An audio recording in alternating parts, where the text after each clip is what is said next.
So mayaman ka na ba ngayon? Ano sasabi ko? Mayaman ka na ba ngayon? Tsaka BIR po kayo. Hindi Hindi naman ako mayaman talaga, siyempre. Basta, okay lang. Okay lang, pero siyempre, hindi naman.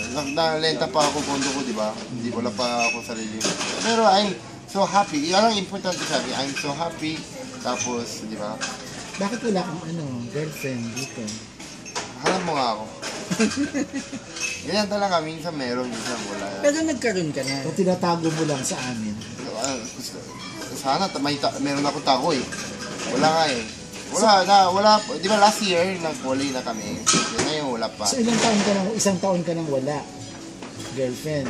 Hindi pa naman. Last, lang, October, November, ganun, di ba, nag-volley na kami. So, hindi pa isang taon. Pag isang taon, text ko sa'yo. Ipinakita niyo, kasama mo sa Showtime ba once yun? Dati, pero volley na kami, di ba? Let's move on. So, paano ang sex life mo? Ha? Grabe naman magpakatanong na. Ganun talaga. Bakit? Ayaw mo sagutin. Basta happy ako sa work ko. Tama. Kumusta ikaw? Okay lang. Hindi naman. Basta I'm happy with, now.